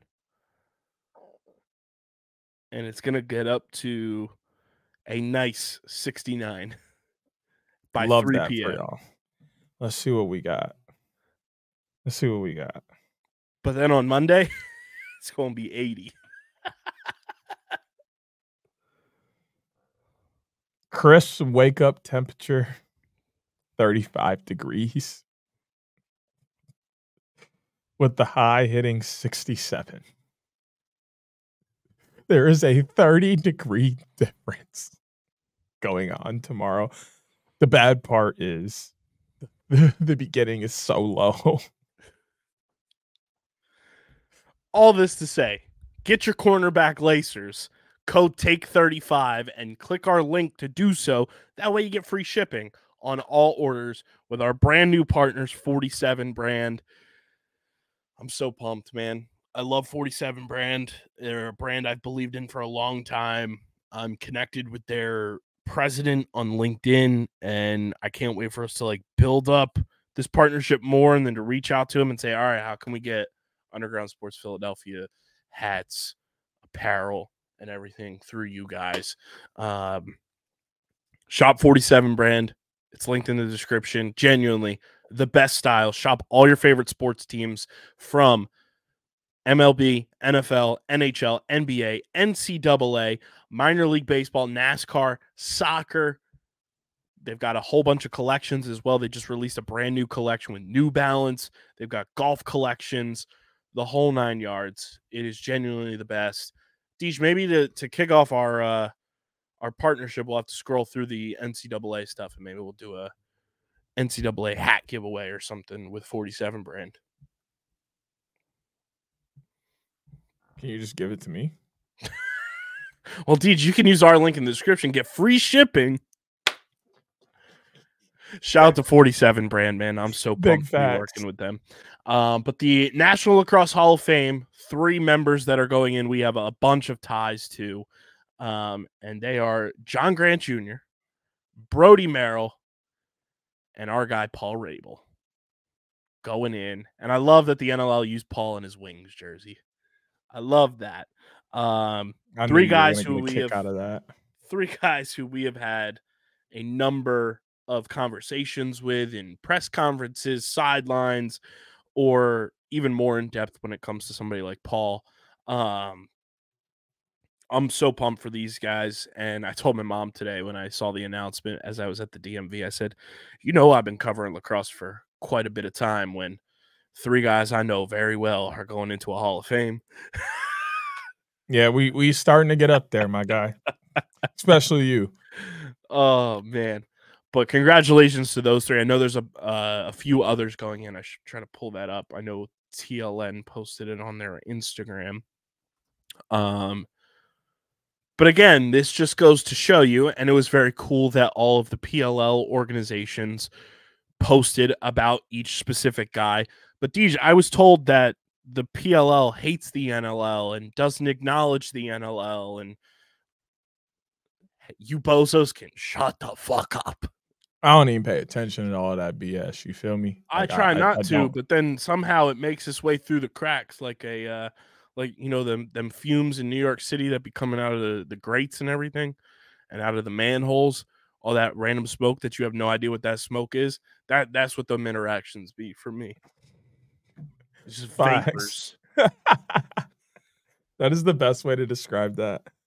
But honestly, I'm really excited for these guys to be, getting their flowers and being inducted into the Hall of Fame. They all had amazing careers in college. They all had amazing careers in the NLL. They all had amazing careers in field in terms of the MLL and PLL. They are three people who undoubtedly deserve to be in the pros. When you look at, some mid-2000s attackmen and even some of the early 2000s attackmen, they were copying John Grant Jr. pretty much step for step, trying to recreate the things he was doing on the field. You look at, Brody Merrill, he's got an award named after him. He's literally known for coaching some of the best players we have ever seen over at the Hill Academy and putting them through into college and the pros and then playing alongside those players. It speaks for himself. He's kind of on a LeBron James level when you look at the time in between him playing and some of the guys that have come up under him and playing alongside him. It's unprecedented. And then obviously we can talk about PR99 and everything he's done for the game for hours. Him getting on YouTube and putting out the content he was doing on a consistent basis and then still playing at a very high level, going through all of the bumps, the bruises, the setbacks that we saw in the fate of the sport with his time with the Lizards and in college. It all paid off, not only for this, reward of being in the National Lacrosse Hall of Fame, but also all of the work that has been put into the PLL and the continued the continued growth of. I had a growment. Facts. That's a grown man moment. The continued growth of lacrosse as a whole. A lot of that can go back to these three guys and the way that they have encouraged the generations under them to fall in love with this sport and to put their all into it. And you can see every single day more of that coming to fruition. So it is just justified and rightful flowers going to guys who more than deserve them. Here is the full list. So it's John Grant Jr., who is listed 2-time MLL MVP and 2-time NLL MVP. Paul Rabel, 2-time MLL MVP and co-founder of the PLL. Brody Merrill, 6-time MLL Defensive Player of the Year and 9-time NLL All-Pro. Vin Labello also going in, who was the chief referee in New England from 1962 to 1992. Kristen Gelman Marshall, 3-time NCAA champ and a 2-time Tewaaraton winner. Patty Kletcha Porter, who was the head umpire in 6 NCAA championships. Carol Cantelli, I apologize for the mispronunciation there. You'll love this one, DJ. A 3-time NCAA Division III champion head coach. And Betsy Mang Ramsey, a 2-time IWLCA Coach of the Year. That is your full class for the National Lacrosse Hall of Fame, which comes from U.S. Lacrosse. So it's separate, obviously, from the Pro Lacrosse Hall of Fame, which is simply just PLL and MLL and very much dedicated to the field game. This is all-encompassing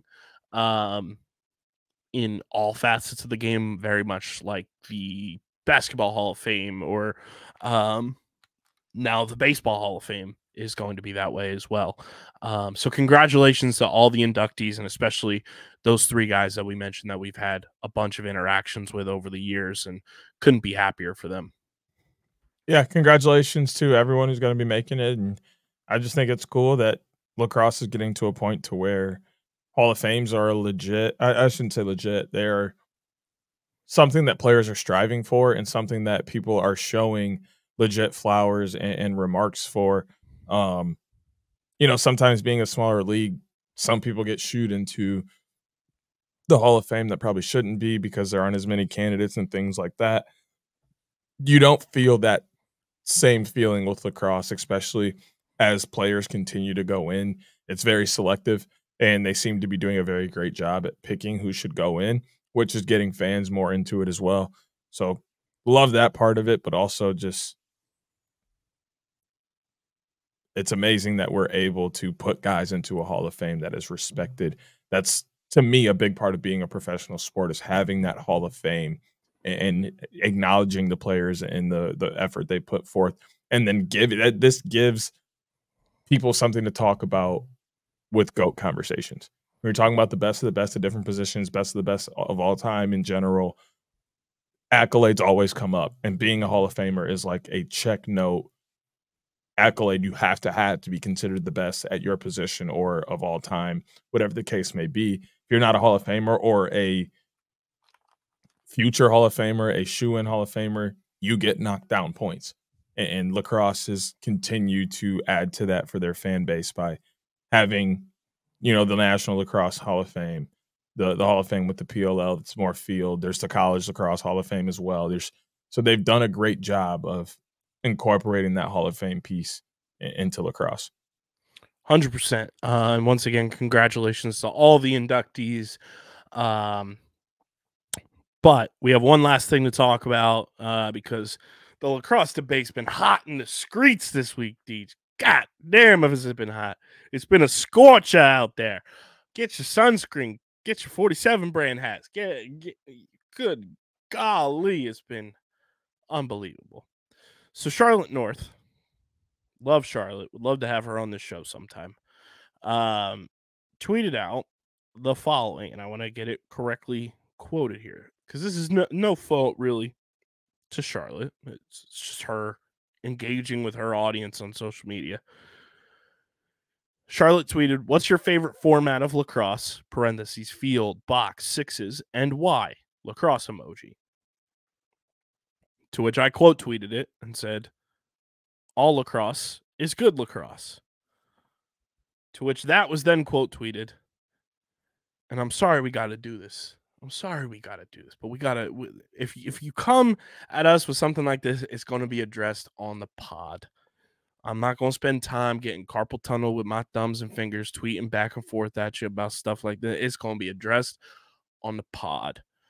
So someone who doesn't even follow me, I don't know how this tweet found his way to him, because my tweet was only retweeted by you and somebody else. I think he follows me. Okay, so that's where it came. Because I was like, he doesn't even follow me. How did he find a quote tweet of somebody's tweet?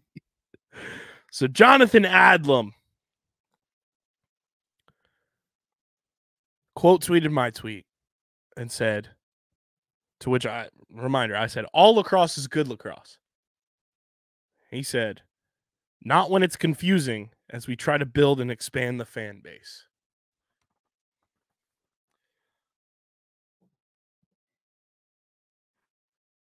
I want to put my own personal experience out there first before I give you the floor, because I know you are HOTTOGO Chapel Roan ready to go in this bitch. Oh, yeah. If lacrosse is so confusing, how was I, as somebody who had never paid attention to the sport other than knowing what lacrosse was, I didn't know the inside, how was I able to pick up on box lacrosse first, which is kind of the learning in reverse way if you're an American lacrosse fan? I watched box lacrosse first, getting into the sport. Didn't know a lick about what I was watching, but as I went, I learned. And then I learned the field game. And then I've learned sixes. And it's a nice little combination of the two. There's nothing hard to explain and teach. The biggest thing with lacrosse is if you want to explain it, whoever you're explaining it to, have them take a seat on the couch right next to you and say, "Hey, let's put this game on and watch." It's not that. We're not teaching calculus here. We're not teaching, master's level chemistry here. We're not bonding enzymes and doing, finding star map coordinates to launch a rocket into space.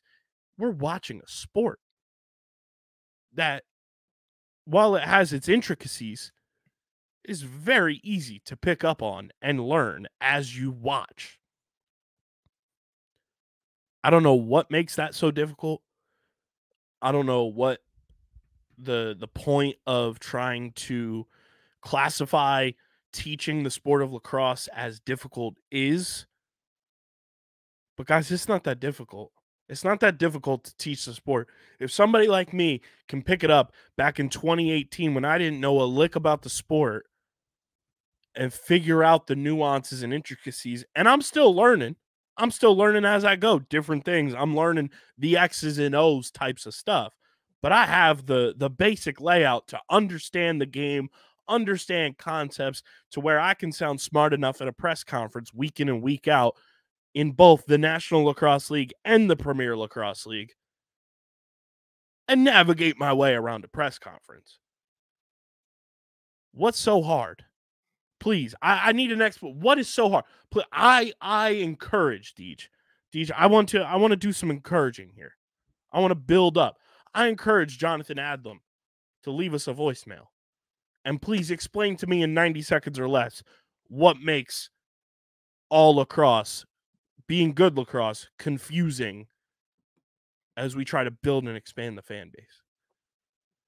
Okay, Deej, so the floor is yours. I do think I understand where he's going with this in terms of having all the different styles of lacrosse, all having different rules, is what could be confusing to a new person. I don't agree with that. But I think that's where his mind is on that point. In direct response to that point, all the different types of lacrosse having different rules is perfect for growing the sport.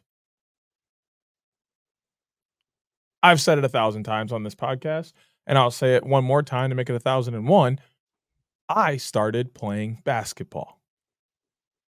Everything I learned about lacrosse when I first started was in a basis of translating lacrosse into basketball and transitioning my basketball skills into lacrosse skills.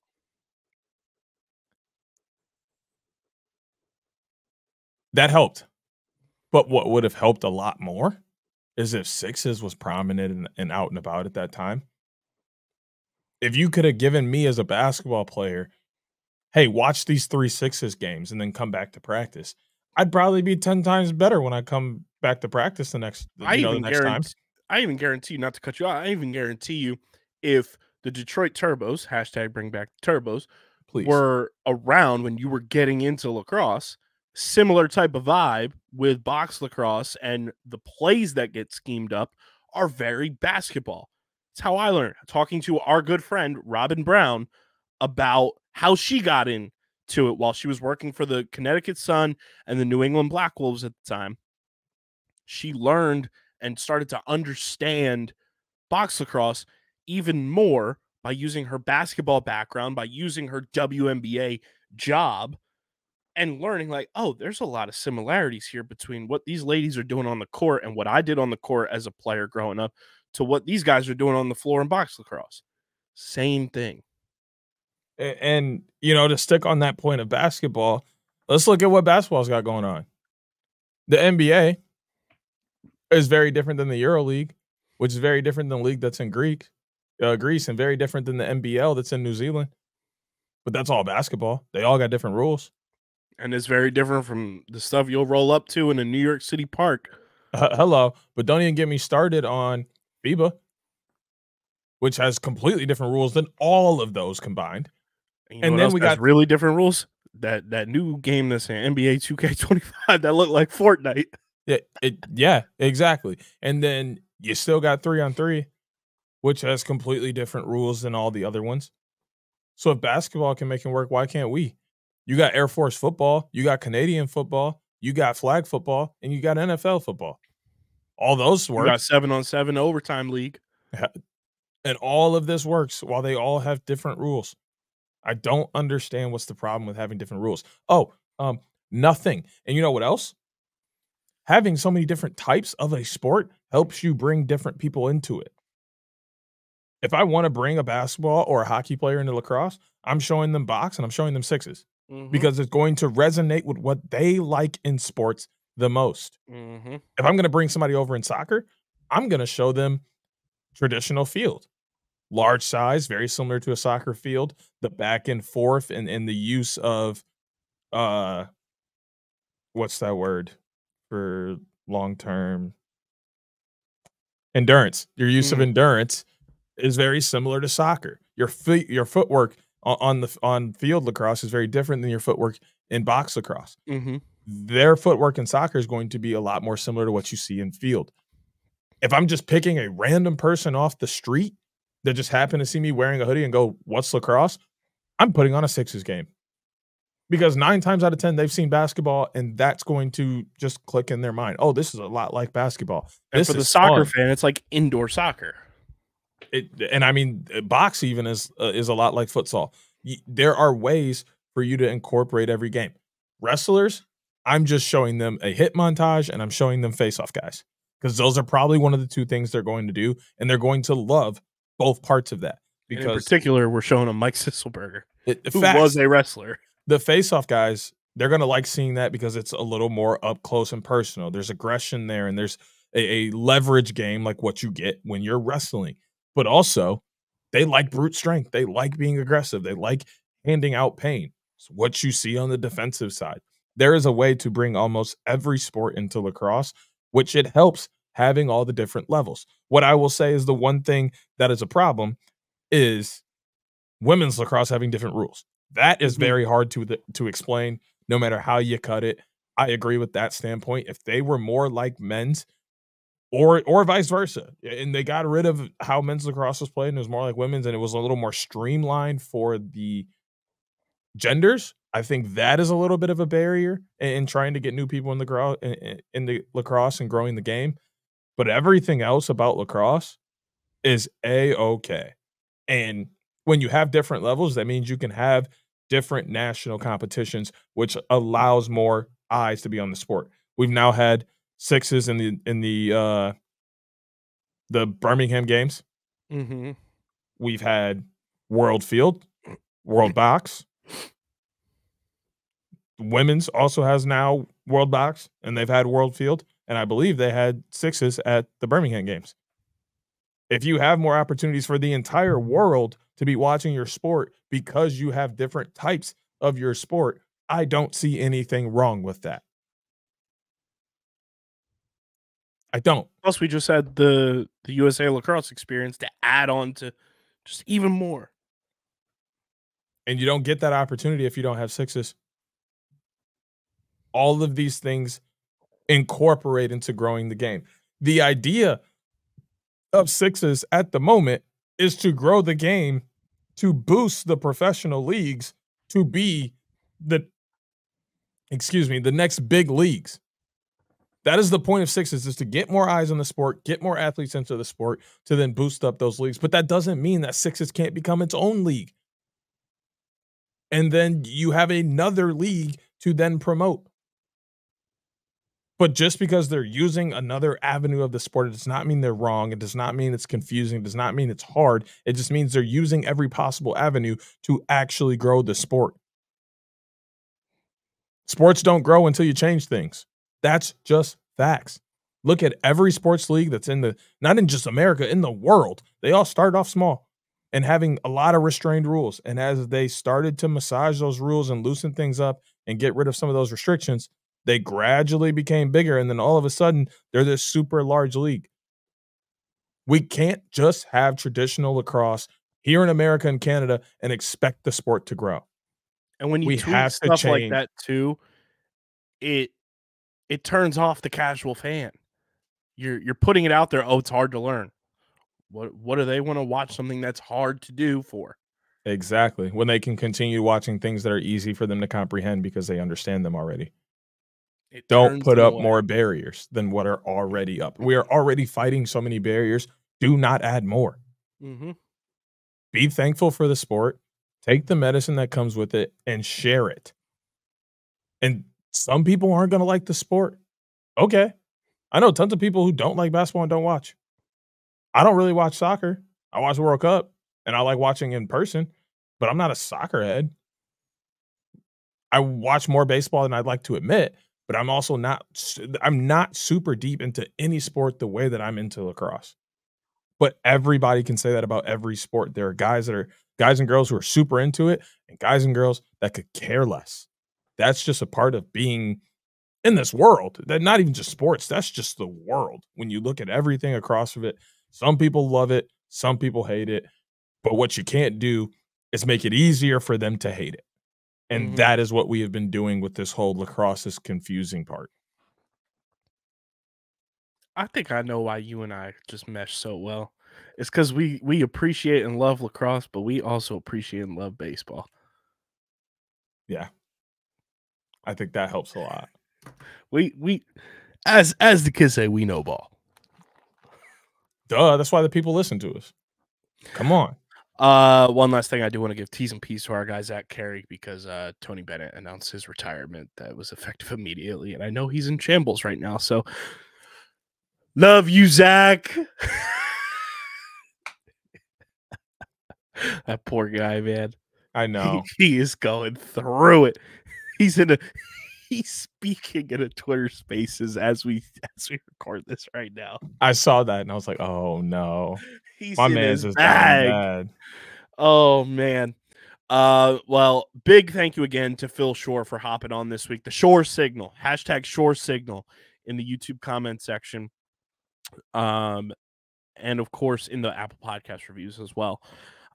Be sure to subscribe to the pod on Apple and Spotify. Subscribe to the Underground Sports Philadelphia and Outside the Box podcast YouTube channels. YouTube.com/@Underground Sports Philadelphia is where you get full video episodes of this show every single week. YouTube.com/@OTB Laxpod. We're working on some things on that channel as well to build up some channel currency there. Be sure to follow us on the socials @OTB Laxpod across the board. Follow DJ SCS_NextGreat on Twitter. Follow Chase at the PLL Pipeline, and follow Hoots at Hoots Sports Media. And you can follow me at KBIZZL311. Register for Shootout for Soldiers Vail, Colorado event. Time is running out, but you can still register while you're listening to this. Register. It is linked in the description. shootoutforsoldiers.com/events. If you're going to be there, post pictures, tag us, we'll repost them and everything. And obviously looking forward to sharing everything Shootout for Soldiers has going on out in Vail, Colorado. But this has been episode number 345 and 2 zigzags. Baby, that's all we need of the award nominated, honorably mentioned, number 9 NCAA ranked, and of course viewable on YouTube, Outside the Box podcast, the official lacrosse podcast on the Underground Sports Philadelphia Podcast Network. For Deej, for Phil Shore, I'm KB. We'll catch you guys next week as we inch ever so close to that time of year. The NLL on the horizon. Oh, yeah. Follow us on the socials, because next Thursday, your boy's doing some big things that you won't want to miss out on. We'll see you guys next week. Peace. Peace.